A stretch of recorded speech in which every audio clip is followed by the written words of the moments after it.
Good morning, students. Today we are starting our class with another section in the chapter circulation, that is clotting disorders.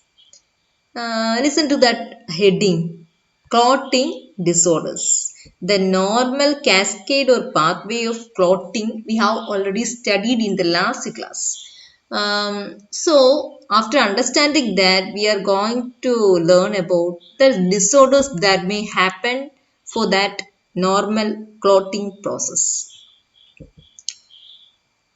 Clotting disorders means condition that conditions in which excessive clotting may happen, or conditions in which delayed clotting can also be happen. These both conditions are abnormal against normal. Excessive clotting and delayed clotting, both these are against the normal condition, normal system of our body. Then what are the reasons? Because of some inherited conditions, these disorders may happen in our body. Which are the inherited conditions? Maybe because of deficiency of factor 7 or protein C, protein S, antithrombin and von Willebrand factor. These are all examples, a few examples for the reason behind this clotting disorders. So, first one, we are going to learn about hemophilia. Hemophilia is a clotting disorder. Hemophilia is of two types, hemophilia A and hemophilia B. What is mean by hemophilia A? What is the condition? It is also a hereditary.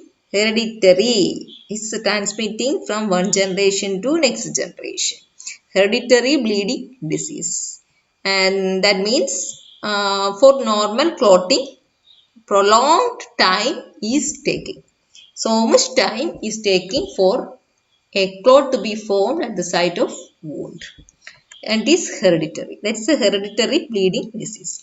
And then next point, what is the reason for this hemophilia A condition? Deficiency of factor 8. Deficiency of factor 8 lead to hemophilia A. As we have already learned about the normal blood clotting pathway, we know where the factor 8, where the role of factor 8 has occurring. Where is it occurring, the role of factor 8? Factor 8 where? It is in the first pathway. Which is the first pathway? Two pathways are there. Which are the pathway? Contact activation pathway and tissue factor pathway. In the contact activation pathway, factor 8 when came to act, factor 8 acts as a cofactor, right? Are you remembering that? Factor 8 acts as a cofactor along with calcium for activating factor 10 to 10A. I think you are remembering that. Anyway, deficiency factor A lead to the hemophilia A, and its frequency, occurrence rate is more in males than in females. Out of 10,000 males, chance for having hemophilia is 1. 1 out of 10,000 males are having this hemophilia A. Then what is hemophilia B? It's otherwise known as Christmas disease. And what is its reason? Here the reason is another factor. It is the factor 9. And that factor 9 is otherwise called Christmas factor. And its symptoms are similar to hemophilia A itself. Delayed, prolonged, otherwise we can tell it as a prolonged time is taking for clotting. That's about hemophilia. First clotting disorders that we studied is hemophilia. Then thrombophilia. Thrombus means clot. Then thrombophilia means increased clot. Here the clotting time is taking is more. Clotting time is more for hemophilia. In the case of thrombophilia, excessive clot is forming. The opposite condition. Then we are going to learn about thrombophilia. It's a condition which increased tendency to clot. Next slide. Example for such a thrombophilic condition is factor V Leiden. It's a condition in which excessive amount of clot is formed in the body. Then another clotting disorder is that von Willebrand disease. What is von Willebrand factor? Can anybody say on von Willebrand factor? Where we learned about that. What is its role? It acts as a glue for gluing together all the platelets at the site of the wound. Right. Okay. Then what is this disease? This is a clotting disorder occurring in both sexes, both males and females. Von Willebrand factor is actually a constituent of factor 8. So, von Willebrand factors absence. Its absence may also lead to the symptoms similar to hemophilia, because hemophilia A is a disease condition occurred out of the occur mainly because of the lack of factor 8.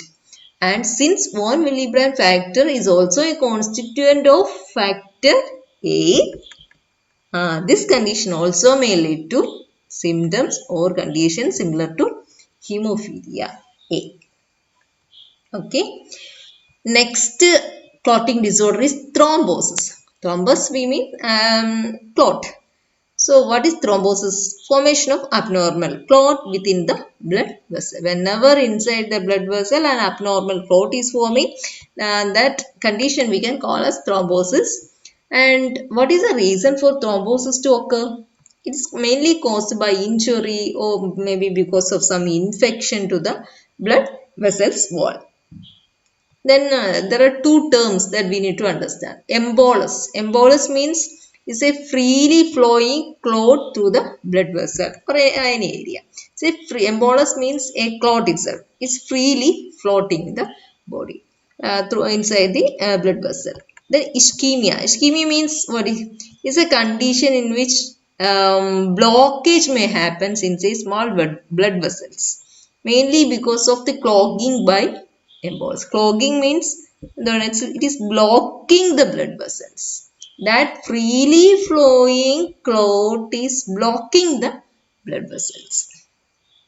Next condition is, and this thrombosis can be occur in different areas or systems in our body. Based upon where it is happening, there are different types of thrombosis. First one is cerebral thrombosis. Cerebral means something relating to brain. So, cerebral thrombosis means clots happen inside the brain. What is the reason? Reason mainly is the hardening of arteries supplying to the brain or atherosclerosis. Atherosclerosis or hardening of arteries that's supplying to brain, when it becomes hardened, such a condition, cerebral thrombosis may occur. Atherosclerosis means what? Hardening of arteries, it's very clear from the term itself. Means arteries walls may harden. The same thing is happening in the case of atherosclerosis also. But we need to understand what is atherosclerosis. When excessive fat cholesterol accumulate in the body, it may accumulate and clog and harden the wall. Similar to the first condition. Atherosclerosis condition, again fat and cholesterol accumulate in the body and it seal on the wall of the blood vessels. In that way it narrows the blood vessels. Such condition are called atherosclerosis. These are the reason for cerebral thrombosis. It's clot happening inside the brain. And this cerebral thrombosis usually occur at night or early in the morning and may lead to mini stroke. Stroke means mini stroke.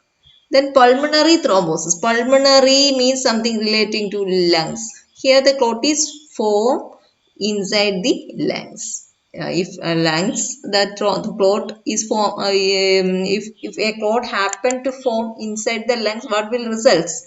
Because lung is the main agent for what transferring oxygen and carbon dioxide for the body, and that exchange is very critical, very vital for the smooth functioning of the body. So that much important. So whenever a clot is formed in the lungs, the lung may reach a condition of anoxia. Anoxia means lack of sufficient oxygen.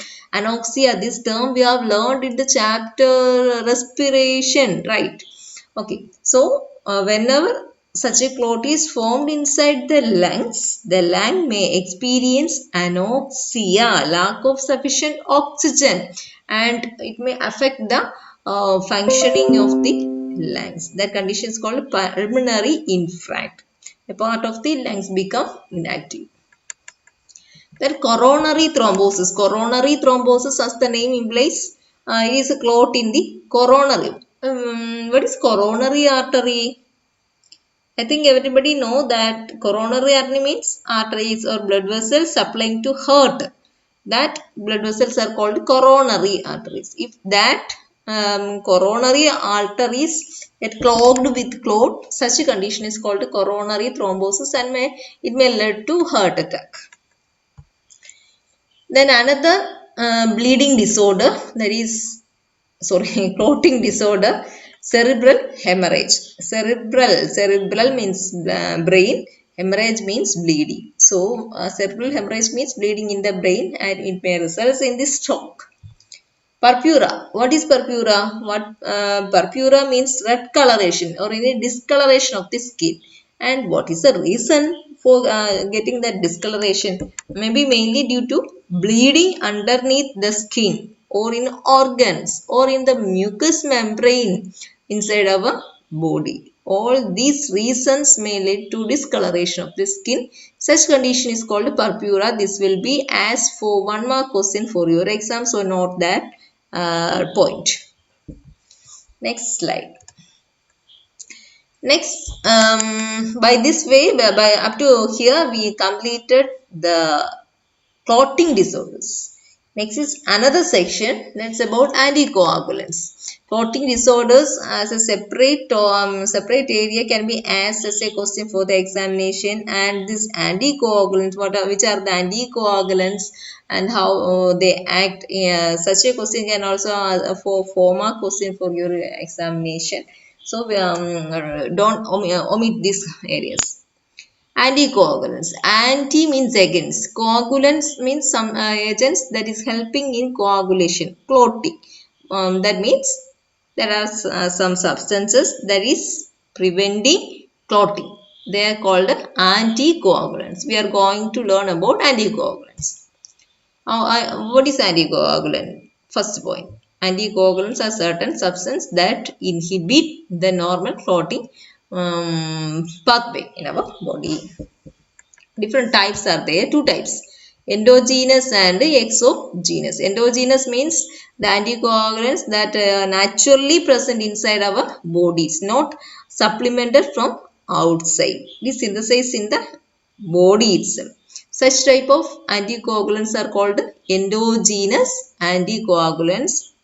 They are heparin, antithrombin, plasmin, protein C, and thrombomodulin. Then exogenous in the form of drug from outside. Exogenously we can supplement our body with some anticoagulants. There are examples for such anticoagulants are synthetic heparin, coumarin, 1,3, indanidions, hirudin, etc. Next slide.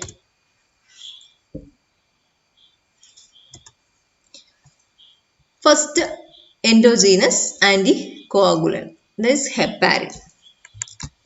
Heparin, we are going to see the different anticoagulant action done by the heparin. In what all way it is inhibiting the clotting pathway? By inhibiting Which step? Prothrombin to thrombin conversion. It prevent clotting. And also it inhibit the step in which inactive fibrinogen's conversion to active fibrin. By inhibiting this step also it inhibit clotting. And by inhibiting thrombin mediated agglutination. Thrombin, we already learned that thrombin convert actually the inactive fibrinogen to active fibrin and results in clot. And also thrombin itself activated factor 13 to stabilize the clot. So you should have to remember about that. So heparin inhibit the thrombin mediated clotting actions. And also it inhibit the fibrin stabilizing enzyme. Fibrin means the last step in the clotting procedure, as the fibrin traps more RBCs and platelets at the site of wound and to form a clot. And so whenever the fibrin accumulate at the site of the wound, it need to be stabilized there. For that action, some enzymes are there. It inhibit the action of that enzymes, which inhibit heparin inhibit. Also, it inhibits the action of many factors that present in the coagulation pathway, mainly factor 2, factor 9, 10, 11, 12.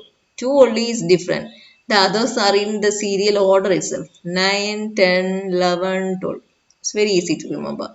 So, heparin also inhibit these factors. These are the different pathways, different mode of action in which heparin inhibit the clotting. In that way, it acts as a anticoagulant, endogenous anticoagulant. Next slide. Another anticoagulant is antithrombin. Antithrombin. Anti means against the action of thrombin. The name itself, from the name itself, we can understand what is its action. Antithrombin.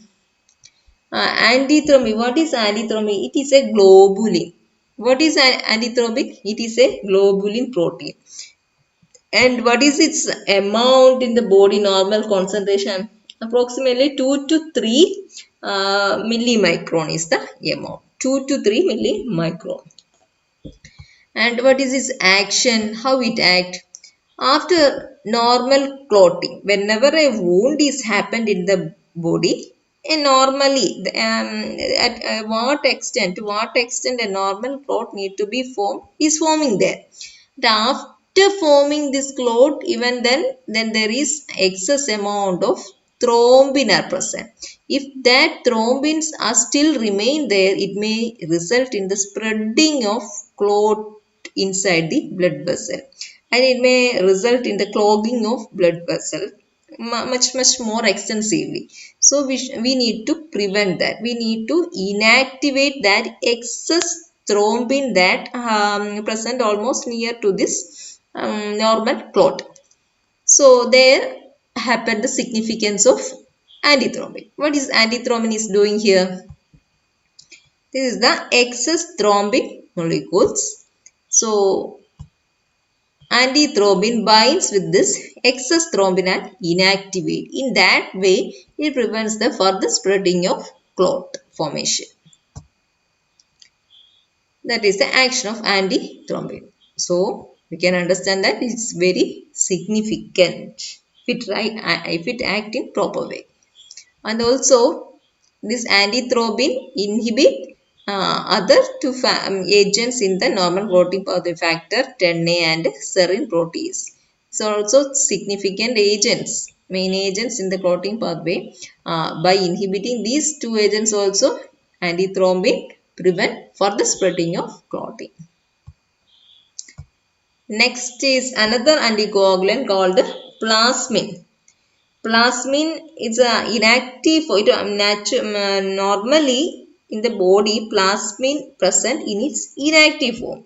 What is the name of the inactive form? Plasminogen. Spelling PLASMINOGEN. Plasminogen. In the form of plasminogen, plasmin is normally present in our body.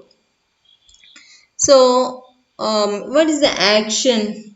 It plasmin go on by with active fibrin. All this happen whenever normal amount of clot is occurred in the body. After normal required amount of clot is formed in the body, we need to stop that process of additional clot formation in our body. So that's the significance of this anticoagulants.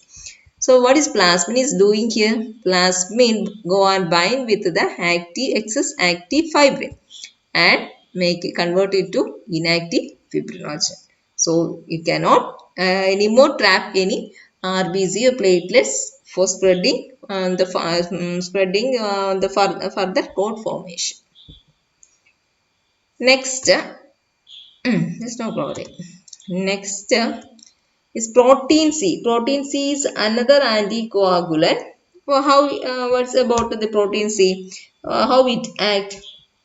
Protein C exists in our body in an inactive form.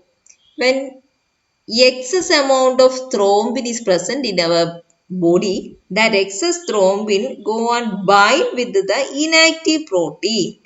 On the binding of the thrombin with inactive protein C, inactive protein C become active protein C. Active. It become active. And what is this action when the protein C become active? It binds two factors which are the active factor 5 and active factor 8. Which are the factors? Listen that. Factor 5 and factor 8 and convert them to inactive form. Both these are important agents in the normal clotting pathway. In that way, it prevents the further spreading of clotting. Next, thrombomodulin. Thrombomodulin is another anticoagulant present in our body. It is a glycoprotein. GLYCOPROTEIN, glycoprotein, and it lines the vascular endothelium. It's a cell membrane bound glycoprotein present in the vascular endothelium. Vascular endothelium is the lining of blood vessel. In that lining present a glycoprotein. That glycoprotein's name is thrombomodulin. You look at the name thrombomodulin. Modulin means it can modify what? Thrombin. That is its action. It modifies thrombin. By that modification, it prevents the further excessive clot. So let's see how the thrombomodulin act. Excess thrombin present in the body after the normal clot. This excess thrombin go on by the thrombomodulin, and its clot forming activity is modified. As its activity get modified by thrombomodulin, it cannot further help in clotting process. In that way, it prevents the spreading of further excessive clotting in the body. Understand? Once more I will repeat. After a normal clot is formed, the excess thrombin is present. That excess thrombin goes and bind with glycoprotein. On binding with glycoprotein is normal behavior. It means which one's thrombin's normal action, normal behavior is changed or modified by this thrombomodulin. Such a modified condition, it cannot further proceed its action for accelerating, for developing or spreading any further clot inside the body. In that way, it prevents further clotting. These are the different types of anticoagulants. This we finish today's section. Thank you.